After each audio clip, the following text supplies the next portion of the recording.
Well, we're now joined from Arlington, Virginia by Paris Dennard, a conservative commentator who's worked for George W. Bush in the White House and has been named the spokesperson for Black Voices for Trump for the 2020 re-election campaign. And from Washington, D.C., the lawyer Roy Austin, who was Deputy Assistant Attorney General at the U.S. Department of Justice under President Obama.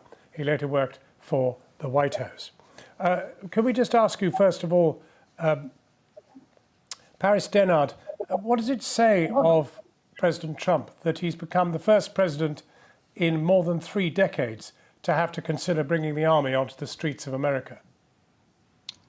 Well, first of all, I want to say that package was the biggest piece of leftist propaganda I've ever seen in my life. I think it's just deplorable that your viewers are seeing that and that total distortion of what's happening.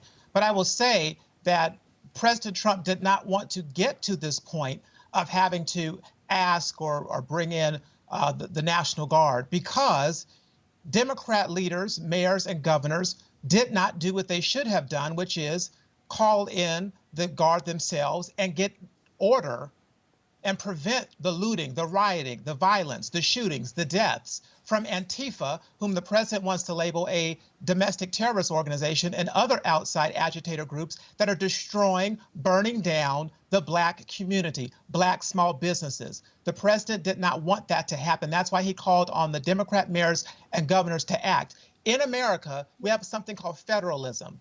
And the governors and the mayors are actually in charge of their own states and cities. And so they have to act to keep the peace. And that is exactly what President Trump was calling on that to happen, so that we would not get to a point where Black cities in America will be burned down, businesses would be burned down like they were 99 years ago during the Tulsa riot, where the Black Wall Street was burned away, and that ended generational Black wealth, Black businesses, and the Black community. The president is standing on the side. I think you've had a pretty good say. I think we'll have to interrupt. There are other people in the discussion, or one other person. So let's move on for a moment, Paris Dennard. I would just point out that our correspondent is actually there and you're not. And that is a rather large difference between the two of you. And I will actually point out that I am from the Black community. I will actually point out that I know what's going on in my community. I will actually point out that Arlington, Virginia is not technically Washington, D.C., but it is across the bridge. That's happened where I happen to live. So don't insult me and say just because your reporter happens to be on there has any idea what it means to be Black in America,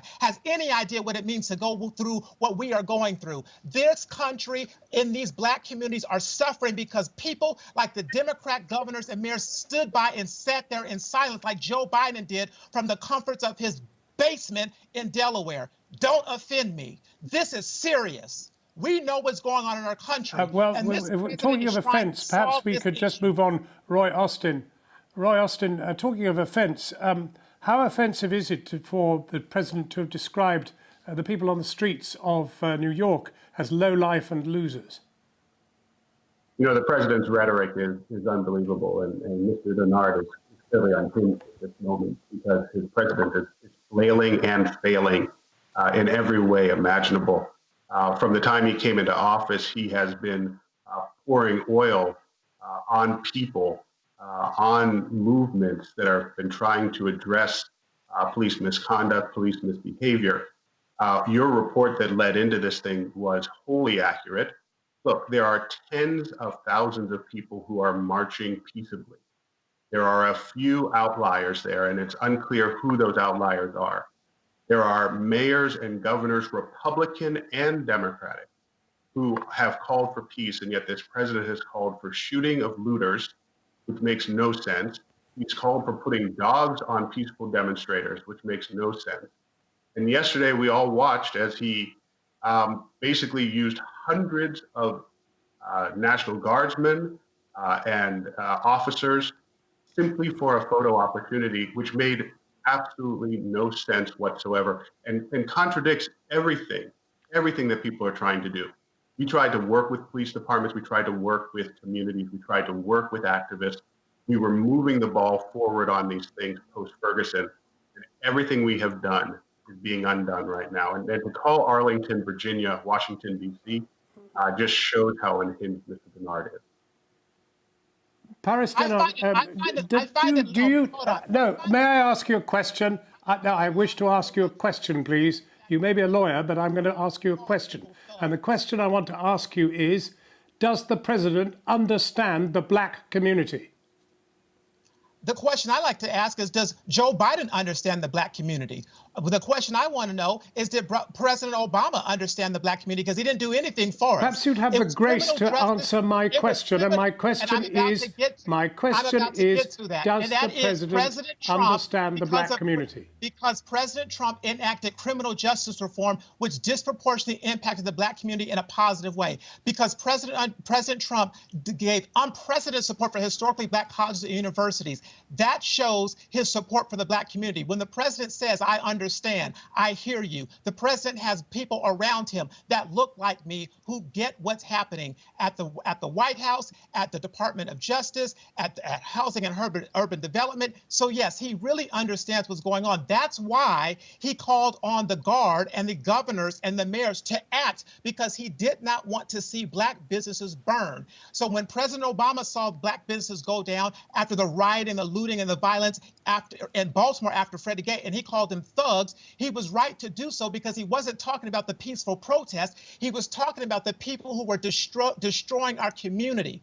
And that is why I'm passionate. That's why I'm upset. I'm upset because people sit by idly and do nothing while black businesses burn to the ground.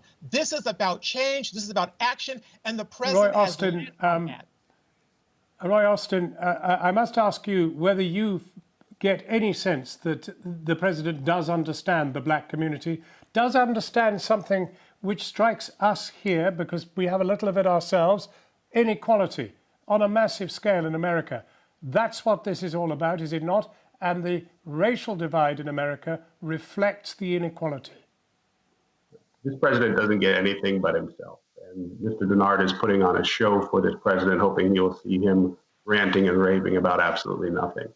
The bottom line is this president has done very little. You know, signing one bill does not show that a president actually cares and understands the struggles of others and what others are going through. That's why the protests have spread across the entire country, because the hurt that is being felt after 3 years of this president is finally kind of exploding.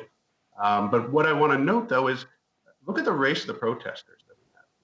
We have basically young people of all races, of all colors out there, of all faiths out there, who are recognizing the inequality. And again, that this president's message of constant of hate and otherism is finally reaching a boiling point here. So no, this president doesn't understand. This president has never understood. This president has demeaned protesters. He has demeaned lots of individuals. He's blaming everybody but himself for something that really he owns. Right. 100%.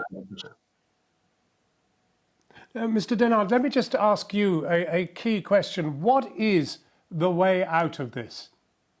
The way out of it is to not spread lies like your guest is doing. The way out of it is to have fair and balanced reporting like your journalist did not do. The way out of this is to come together, to find solutions, to find action. One of the ways to do that is to support the black-owned businesses, to stop bailing out these Antifa lawless people that are rioters. The peaceful protest is something that Americans hold dear.